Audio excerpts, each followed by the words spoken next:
Hey y'all, I'm Emily, an almost lifelong quilter with a lot of stories to tell.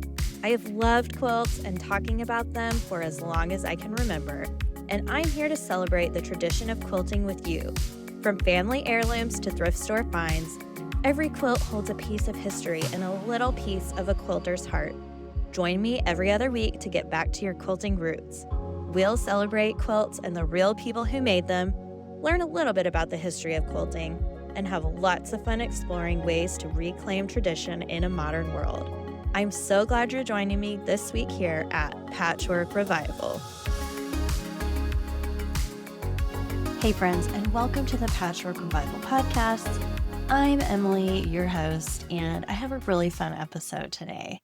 Well, I think it's fun. I've actually been looking forward to this for a little while now, because this is a historical episode where we're going to explore an aspect of the history of quilting. Before we get started, I have a couple little housekeeping items. First things first, I wanted to give a shout out to Danielle. Danielle heard one of our last episodes about this sweater weather sampler quilt along, where I shared some stories from people who sewed along with that community. And I just encouraged people to send some photos of things that they were working on or things that they explained about their quilting practice that they like to do. And there was mention of using embroidery modules to basically do edge-to-edge quilting. And I had heard of this before. I was trying to imagine what it might look like, and I asked people to send me photos of some of those projects. And Danielle actually sent me photos of several finished quilts with up-close photos of what the quilting actually turned out to look like from using those embroidery modules. And it's so cute. It turned out amazing. You almost would believe it was long-armed. So that was awesome. I want to encourage you, if you have stories that you would like to share on the podcast, you can send me an email at hello@patchworkrevivalstudios.com. That's hello@patchworkrevivalstudios.com. I would love to hear your stories. If you have ideas for a show, go ahead, send them to me. See what we can do. I'm always looking for ideas or guests or topics to explore because I want this to be a podcast that you guys are interested in as well as me. Although I will admit I'm doing this because I like it and it's fun. I want to remind you guys to leave a review, like the show, share the show with a friend. I would love it if you would subscribe to the show wherever you get your podcasts. Know that when you leave a review, that is the best way for the internet to show and introduce the podcast to other listeners. So I would be so appreciative if you would just hop down, like, review, subscribe to the show so you don't miss an episode. Without further ado, let's just jump right into today's topic. I've honestly been a little bit nervous about this because if you're on social media or you've just kind of let it slip that you either disapprove or approve of a certain public policy issue, political figure, even a particular big box store, you will know that there is a widespread phrase typed with all of the fervor that an internet keyboard warrior can muster. And that phrase is, quilting isn't political. But is that true? Okay, y'all, I'm going there today. We are going to take a look back at quilting and how quilters of the past have used their quilts to amplify their voices, to bring awareness to causes, to financially support those causes or issues near and dear to their heart, to support different organizations, and to attempt to influence society at large. Okay? I want to make you guys a promise. I'm not going to give all of my opinions to you guys here. What I really want to do is tell you that historically, quilting has been associated with politics, with political movements, with social justice issues, and although this is not the platform that I'm going to use to explore my own personal beliefs, I have them, okay? You're not going to leave this episode with any clarity over them, but I can assure you I have very strong opinions. I have very strong beliefs. I have very strong thoughts about what's going on in our world, how I should react to it, how I vote. Now, the other part of my disclaimer is going to be just a little bit more practical. And what I'm going to tell you is that I am an amateur, okay? I'm doing this because I like it. I read about quilts. I read a lot about quilts. I try to read about quilt history. I try to use sources that I vet. I don't type any of this into AI, ChatGPT, Claude, anything like that. I try to come up with these sources and think about things critically for myself. So throughout this episode, I'm going to shout out some of the sources that I found. I'll link those in the show notes because I totally want to support you guys in exploring quilt history as well. And I'm not saying I'm doing it the right way, but I'm doing my best. And I found some really awesome information. So let's get started. Okay. Disclaimers delivered. Now, if you're one of those people who has that kind of knee-jerk gag reflex when anything controversial or conflict generating or opinionated is voiced by a quilter that you follow on social media, that you sit next to at your guild, that is a featured work of art in a quilt show. I'm looking at you, QuiltCon. You just happened, okay? But I want to say to those people who find that offensive or out of place, thank you for being here. I want you to know I am not trying to rake you over the coals. I'm not trying to tell you that you're wrong. I hope you'll stick around and hear a little bit about the historical aspect of this topic, okay? Let's learn together. There are some really fascinating stories and quilts out there that I think are worth learning about and remembering, even in times such as these, okay? For starters, I get it. Everything, and I mean everything, even going to the doctor's office has become spun into some bizarre way of making a political statement. Can't people just get along, go about their day without being labeled a this, a that? I understand. I understand that perspective, okay? We're also coming off of the heels of QuiltCon. And whoop, there were some super vocal, super bold activist quilts that caught the notice of some platforms, even well outside of the quilting world. So, like Brene Brown, for example, was posting quilts from QuiltCon, some of these really passionate activist quilts that were making a statement. A few other, accounts that I personally follow.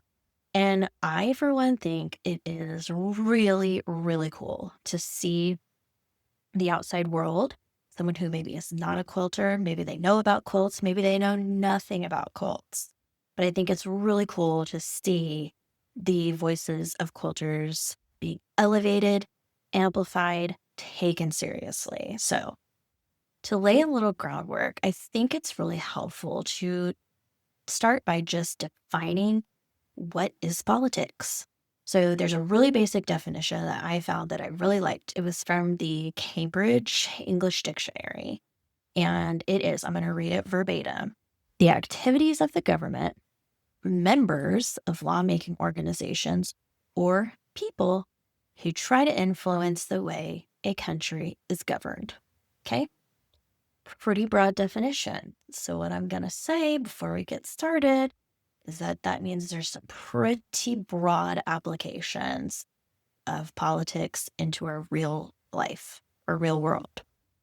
So much of this, I know, is tied up into our identity as humans. I do know that we live in this wild time where if you don't fully adhere to one extreme ideology over another, you are labeled as a lunatic, an enemy, an idiot, On and on it goes, okay?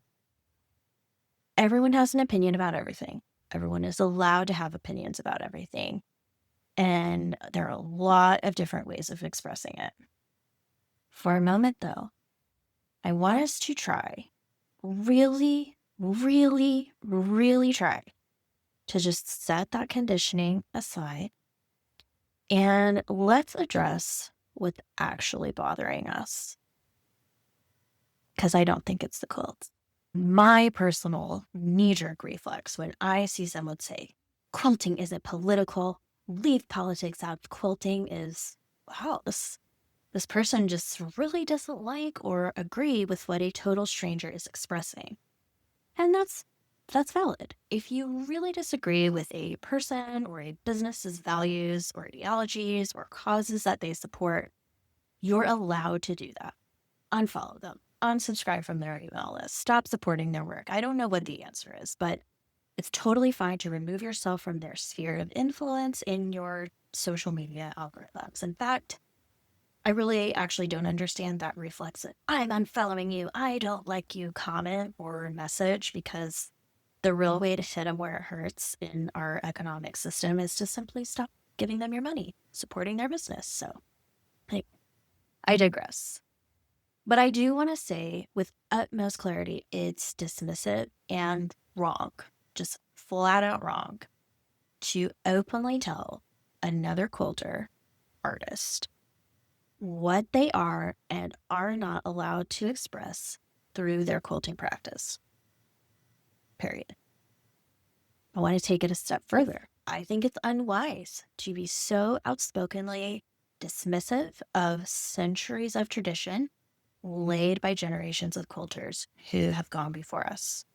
To outright state quilting is not political is to entirely ignore the historical realities of the tradition in which you are partaking.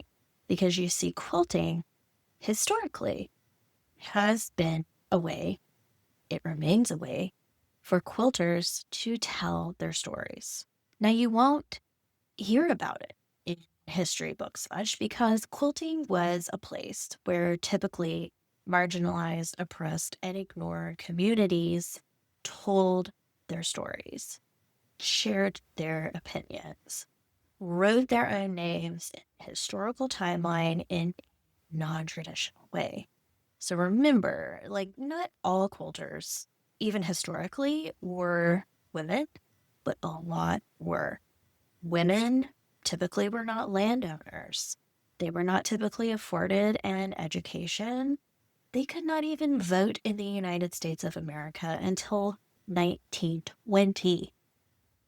Women of color, people of color in general, were legally treated as subhuman until the 1960s. And we are still living in a country where policies dictate how institutions interact with people based on skin color.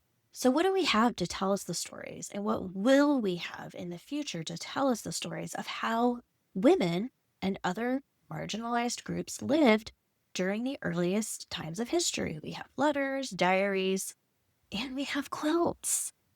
I think the International Quilt Museum says it best on their website. They say to look at the visual qualities of quilts alone, however, is to neglect the complex roots of American quilt making generally and the individual quilt makers' stories specifically.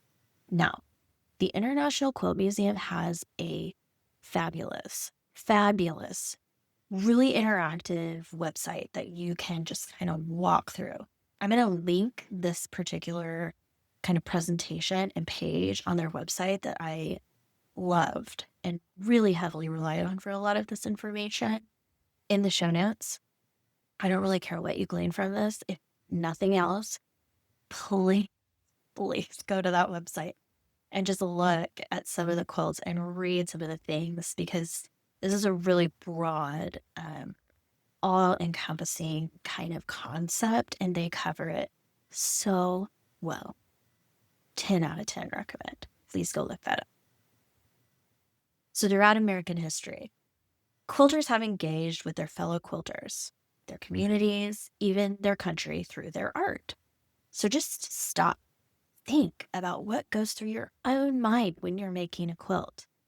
I know I've said this several times on different episodes of the podcast, but I mean, truly consider quilting a love language. So when I oftentimes deeply care for someone, when I have knowledge of something that they're going through, like sickness, deployment, moving to a new space, welcoming a new family member, I have an urge to make them a quilt because I can say congrats or thank you for your service, or I can give them a hug. But that doesn't last. When I make a quilt to commemorate a time in my life, someone else's life, I'm stitching that moment, that person into the fabric of history. And I am creating a historical document that will tell people how I feel about them or what was happening at the time that I made a quilt, maybe how I felt. Honestly, it's kind of only natural that there would be this urge or desire for quilters to commemorate something that's happening in their lives. Maybe they want to celebrate. Maybe they want to mark a point in time. Maybe they even want to process what they're feeling through their own works of art and their own creative practice. So, throughout history and up till now, quilters have used fabric and thread to communicate messages that are rooted in politics, social justice, activism, a combination of all those things. So, I'm going to give us a couple of obvious examples of this from American history, in case you don't believe me. Just stick with me. I'm really hoping that by exploring these historical artifacts together, we'll be able to see past the sort of modern day messages that we may not agree with, and instead just learn to admire an activism oriented quilt for what it is, a way to mark a point in time through a generation strong chain of quilters. I did find a really interesting lecture from the International Quilt Museum by Dr. Terry Walker. I'm going to link that in the show notes as well. She's a professor of political science at Elmhurst University, and she shared her research on the unique power of political messages in quilts and quilt activism. She had this really cool lecture that explored some of the more contemporary activist quilts and presented kind of a framework for how to approach activism quilts. And she recommended sort of the following framework. And this framework is to ask yourself some questions, okay? So, number one, how do I feel when I see this quilt? Like, what's my immediate reaction? How do you feel? Immediate reaction when you see the quilt. Then we can ask ourselves, okay, let's evaluate this. Is the message overt? Is it subtle? What is the message of the quilt? Okay, that's important because what if something from far away seems to portray a particular message and then you get up close and you realize maybe it's saying something else? Maybe this artist went a little bit beyond surface level, okay? Also, we know that quilting is a literally multi-layered art. So there's piecing, there's color choice, there's actual quilting. Okay, it's a lot that goes into making a quilt. So let's try to see all of it, the whole thing. Dr. Walker also asks, does the color, the wording, the pattern, or the quilting affect the delivery of the message that the artist is trying to portray? And then we can finally ask ourselves, will this quilt entice me to think differently or to take action? How so? Okay.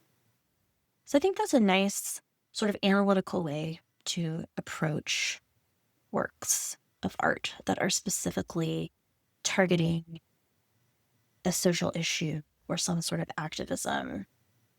So with this framework, let's hop into our historical exploration of the interaction between politics and quilting.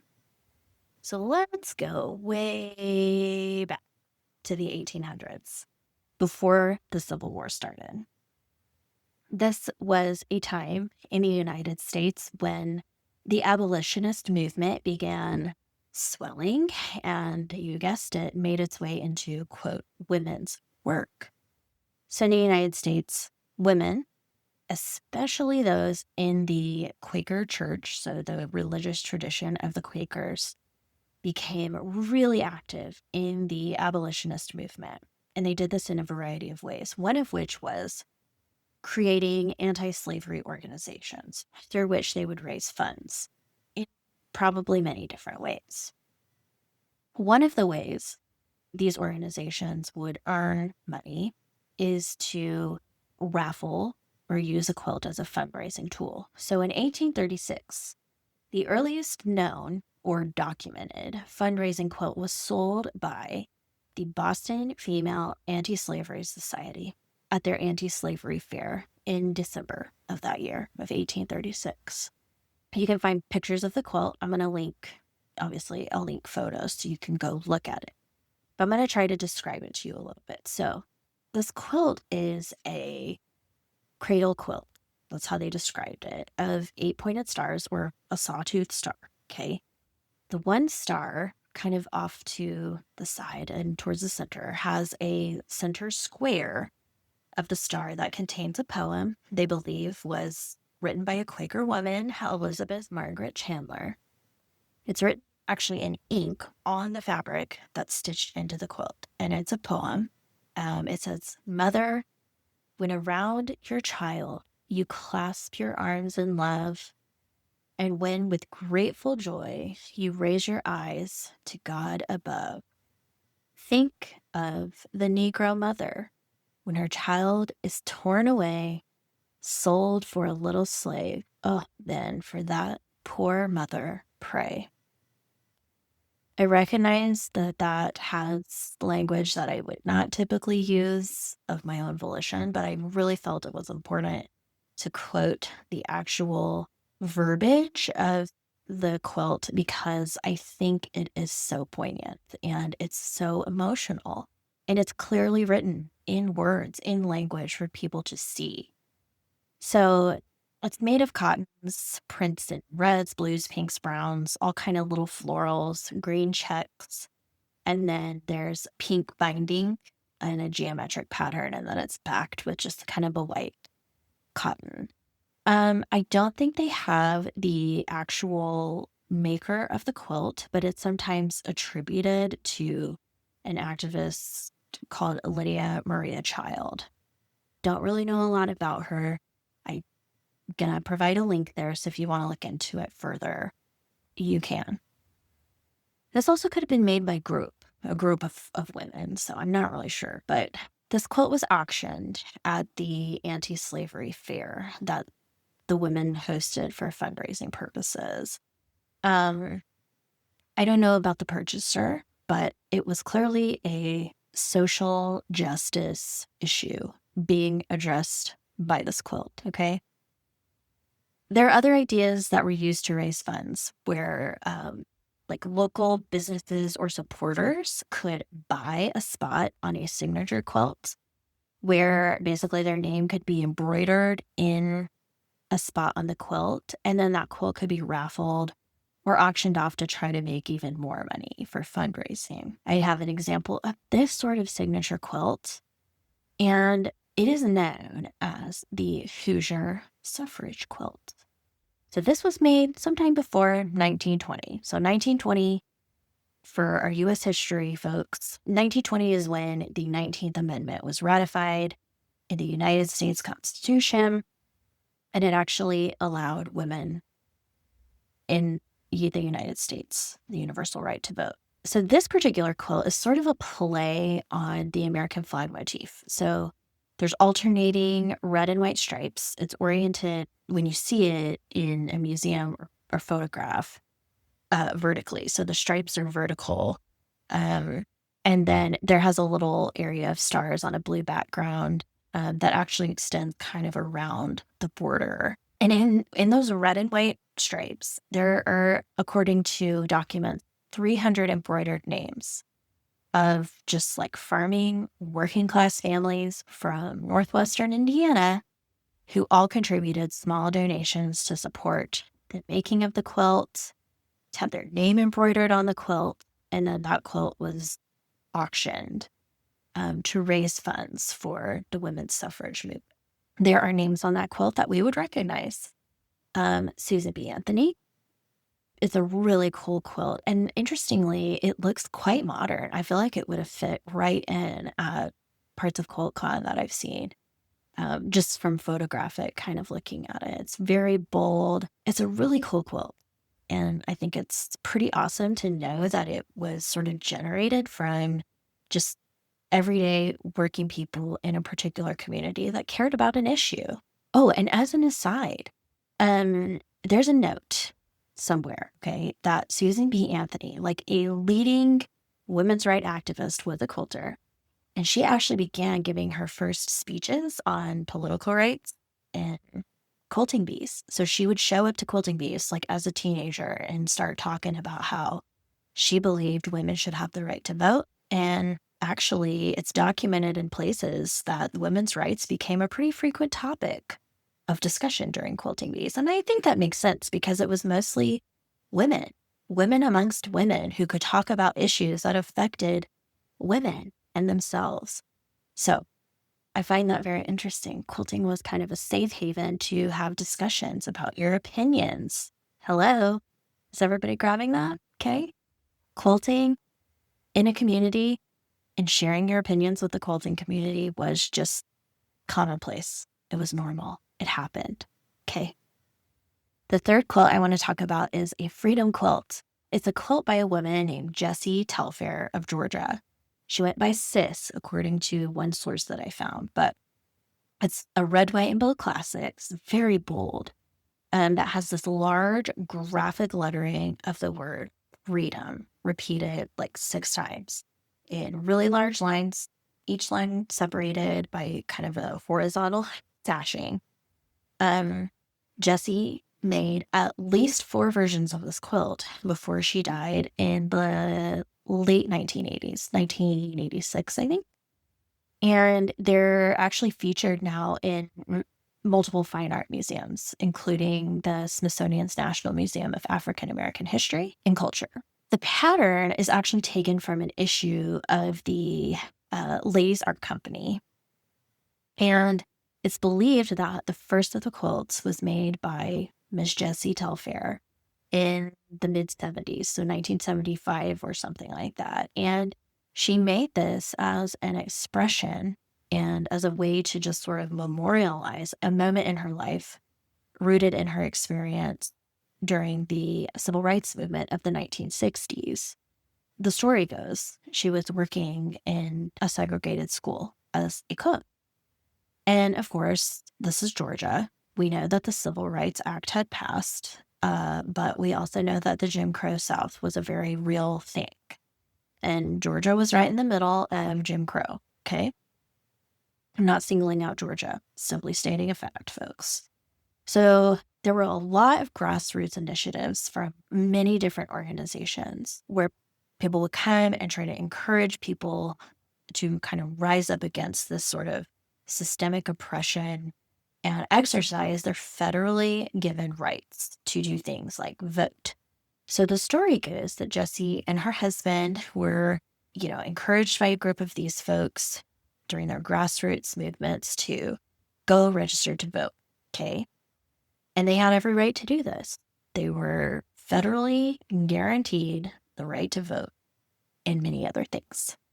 But when the Telfairs exercised their rights to register to vote as people in their 50s, their names appeared on the rolls, and Jessie was fired from her job. According to one source about the quilts, basically Jessie was just inspired to kind of work out her grief, her anger at losing her job with her first Freedom Quilt.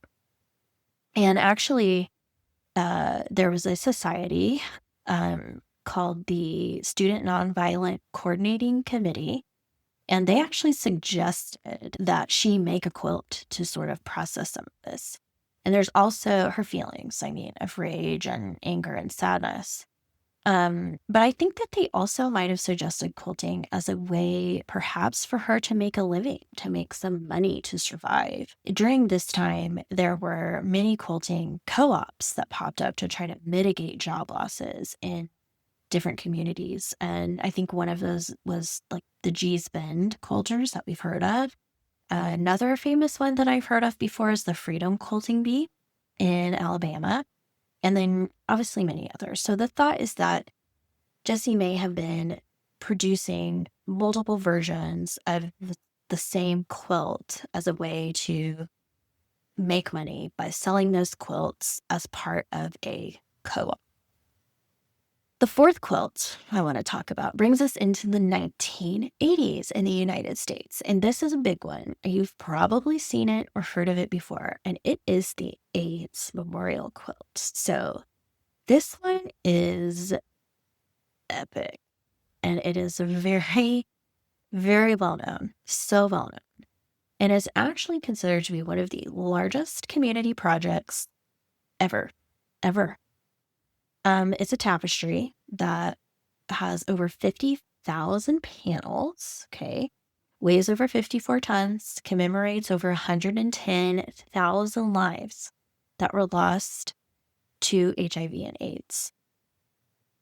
The AIDS epidemic, so I was very young, but I learned a little bit about it, and I'm a physician, so I learned about the AIDS epidemic. And I think it is such a heartbreaking time. In 1981, I think the first case was described, and of course, it was attributed to gay men, only gay men. And then it started spreading to other folks who, had high risk of contracting it, IV drug abusers, hemophiliacs that required frequent and medically necessary blood transfusions. And I think I remember hearing about Ryan White, who was the hemophiliac that contracted AIDS. He was kicked out of school. It took a long time. It took a long time for the healthcare system to be able to impress upon basically the government that we need help. We need funding for research. This is not limited to one population. This is going to ravage the entire population of the United States. By 1990, over 500,000 people were dead of AIDS. And, we're 40 years now into this, and over 700,000, so almost 1 million lives have been lost in the United States alone to AIDS. So horrific situation.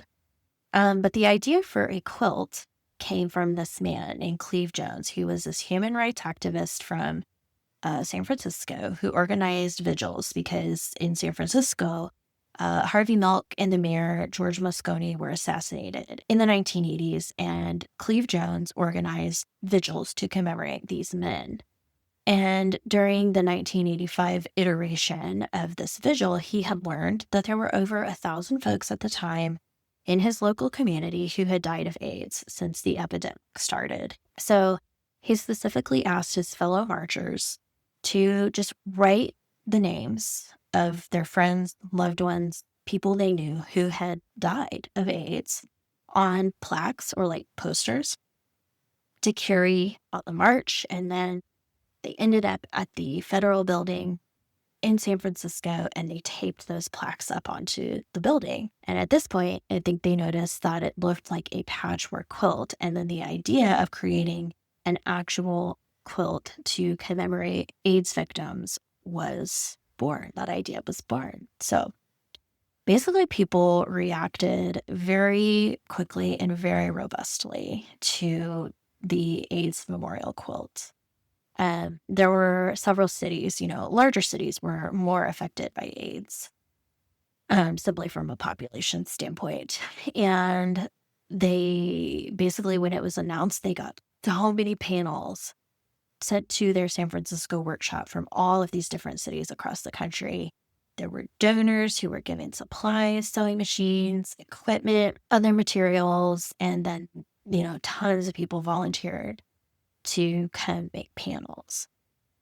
In the late 1980s, so in 1987, in October, the entirety of the AIDS Memorial Quilt was, for the first time ever, displayed on the National Mall in Washington, D.C. And you probably have seen, that's probably the first image that'll come up if you Google AIDS Memorial Quilt.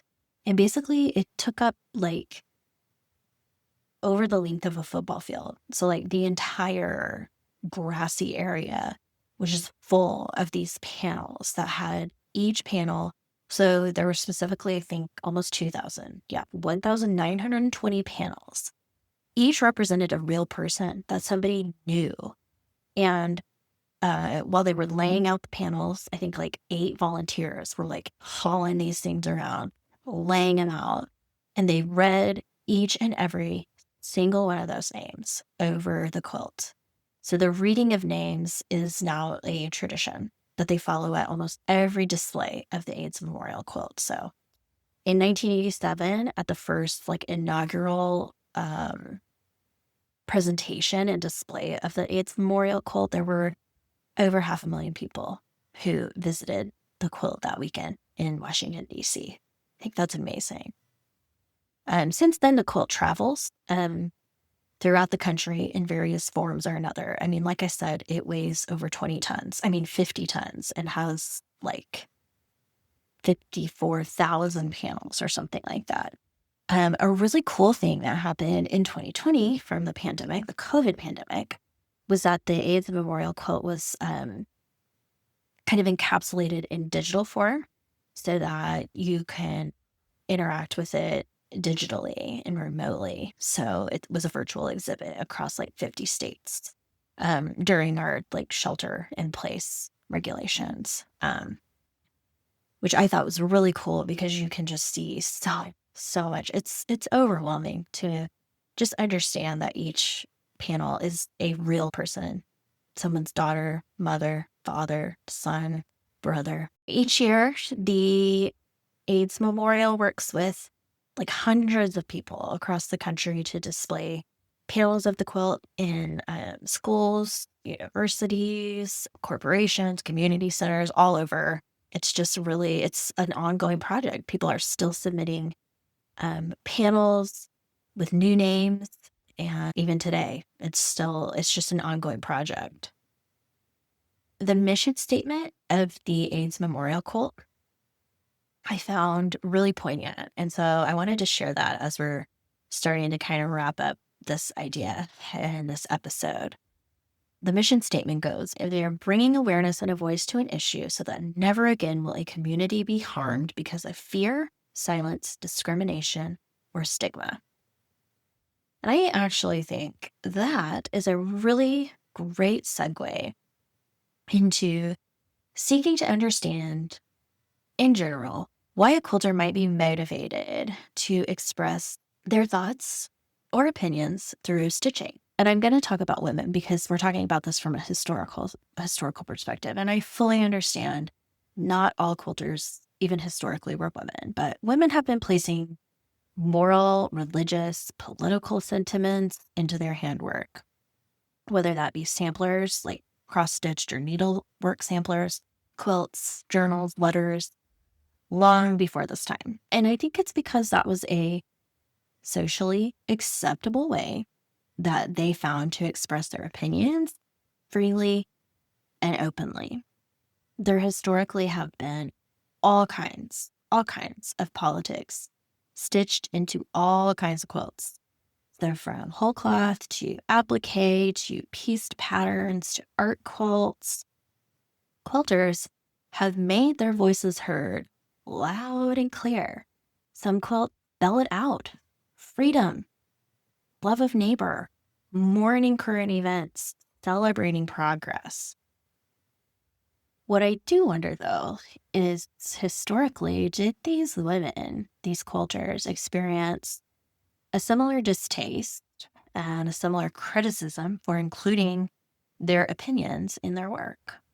Did they feel the need to just stick with quilting and leave politics out of their art? I don't really think so. I really don't.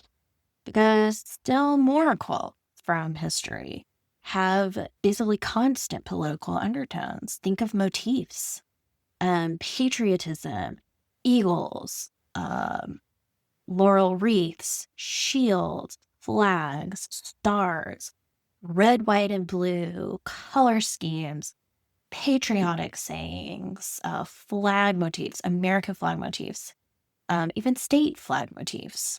I mean, I'm from Texas. The Texas flag is everywhere, even in quilts down here. these kind of color schemes, these themes, these motifs celebrating country, politics, government, are widespread and found well throughout all eras of history. Think about a red, white, and blue quilt that was made during the Vietnam era.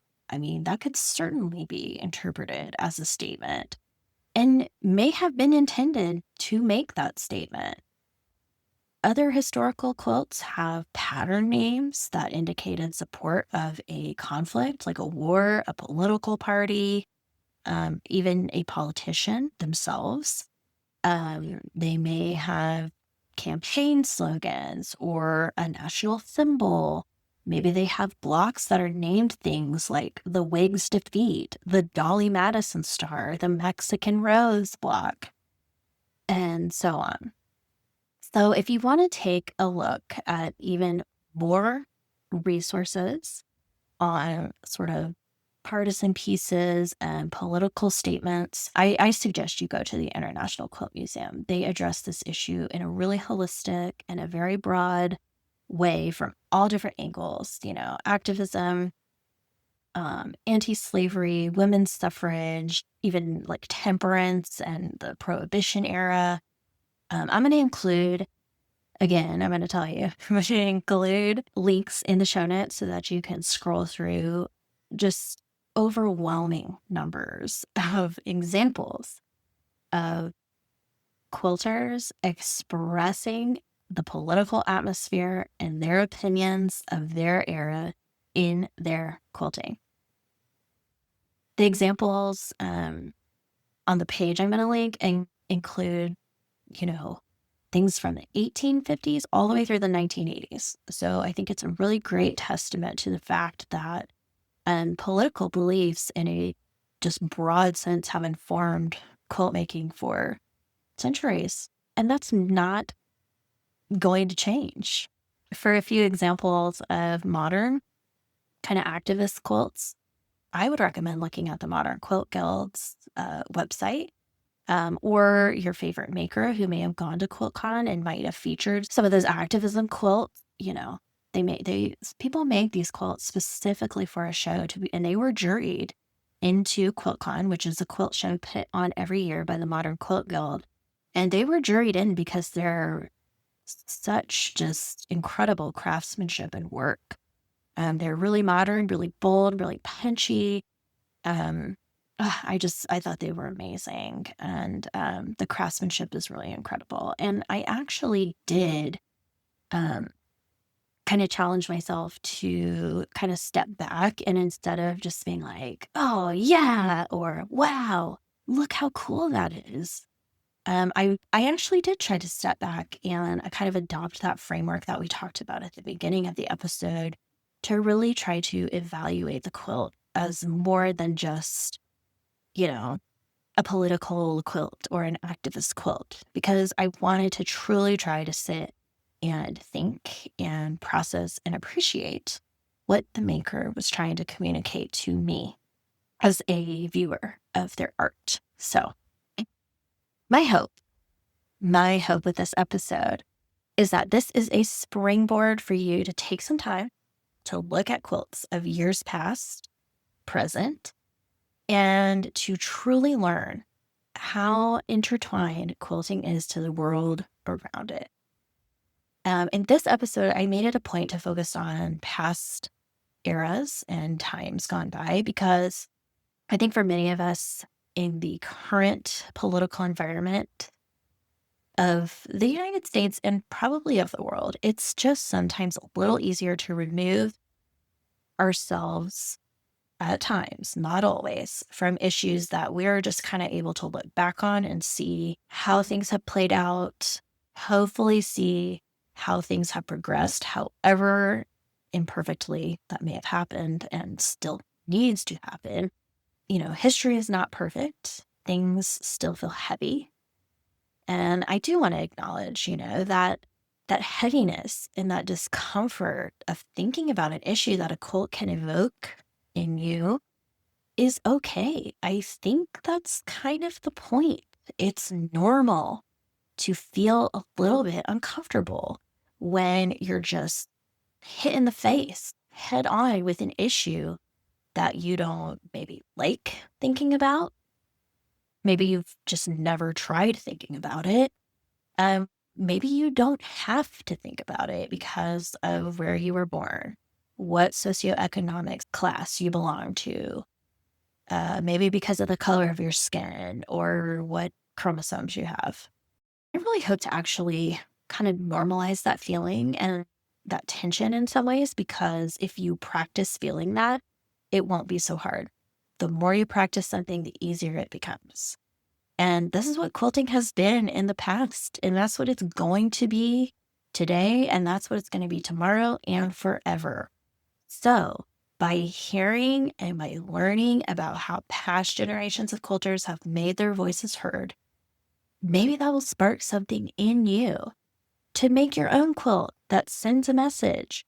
Or maybe it will spark something in you to take time to sit, to feel that tension, the challenge, the discomfort that may come from looking at quilts with bold, unapologetic messaging, especially now that we've gone through that framework, to use that approach to truly see an artist's message. And now we have this historical lens through which to see that message and to see that practice and to participate in that practice however we choose, and to honor other people's participation in that practice however they choose.